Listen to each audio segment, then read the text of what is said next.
대한신경외과학회, 대한내혈관외과학회, 대한내혈관 내 치료의학회에서 주관하는 뇌졸중 바로 알기 캠페인. 이번 2편에서는 뇌졸중의 한 종류인 뇌출혈의 원인, 증상, 치료 방법에 대해 한번 알아보겠습니다. 뇌내출혈이란 출혈성 뇌졸중, 뇌출혈의 원인 중 하나로 뇌실질 자체 내에 출혈이 발생하는 경우를 말합니다. 뇌내출혈의 유발 인자에는 고혈압, 고지혈증, 잘못된 식생활, 비만, 운동 부족, 심장질환이 있습니다. 이러한 인자는 혈관의 탄력성을 상실하게 하여 혈압 상승 시 혈관의 완충 능력이 저하되고 결국 혈관이 파열되어 뇌출혈이 발생하게 됩니다. 뇌내출혈의 증상에는 두통, 오심과 구토, 반신마비, 언어장애, 어지럼증, 보행장애, 시력 및 시야장애가 있고 출혈량이 많을 때는 의식장애가 있을 수도 있습니다.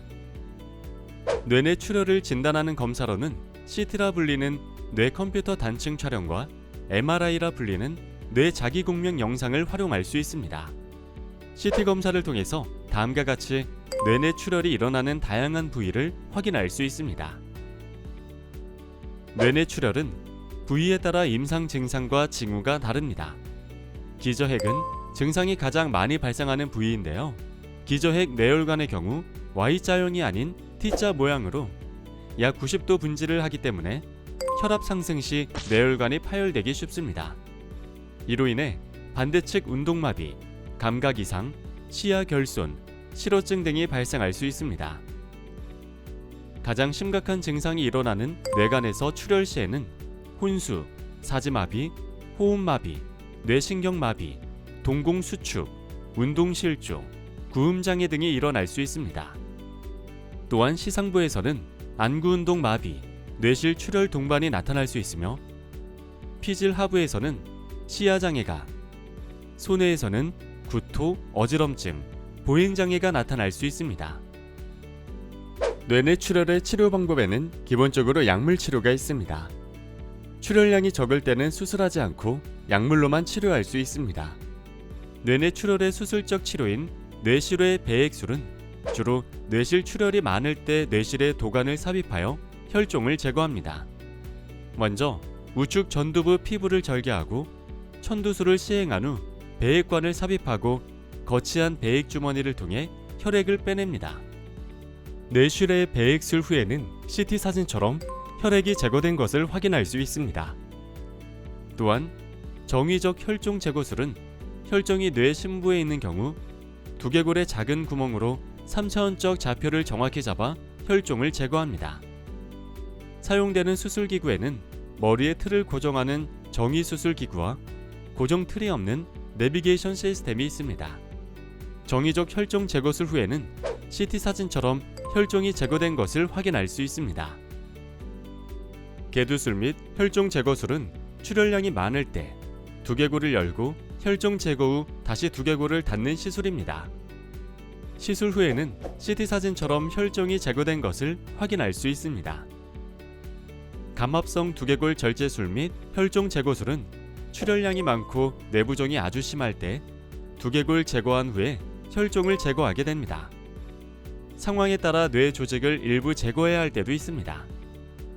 뇌출혈의 또 다른 원인은 뇌동맥류란 뇌동맥의 약한 부분이 혈관 내로 흐르는 혈류의 압력을 이기지 못하고 작은 풍선처럼 부풀어 오른 상태를 말합니다. 이것이 터지게 되면 심각한 뇌출혈을 일으키게 됩니다.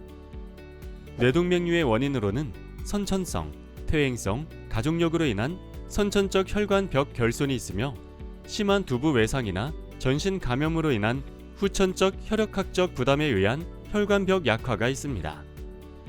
뇌동맥류는 인구의 약 1%에서 발견되며 여자에게 더 많고 40대에서 60대에게 더 자주 일어납니다. 뇌동맥류로 인해 혈관이 파열된 경우 사망률은 약 25%에서 50% 정도로 추정됩니다. 뇌동맥류가 파열되기 전에 조기 진단과 치료를 하는 것이 예후 향상에 중요합니다. 뇌동맥류의 증상에는 두 가지가 있습니다. 첫째는 비파열성 뇌동맥류입니다. 이는 뇌동맥류가 터지기 전 상태인데 일반적으로 자각 증상이 없어 대부분 건강검진이나 다른 검사에 의해 우연히 발견됩니다. 동맥류의 성상과 위치에 따라 두통을 보일 수 있고 한쪽 눈꺼풀이 처지는 안검하수 등의 신경학적 증상이 나타날 수도 있습니다. 둘째는 파열된 뇌동맥류로 인한 뇌지주막하의 출혈입니다. 뇌동맥류가 터지게 되면 망치로 내려치는 듯한 극심한 두통이 갑작스럽게 발생하며 구역질과 구토, 경부강직, 시각장애, 의식장애 등을 동반할 수 있습니다.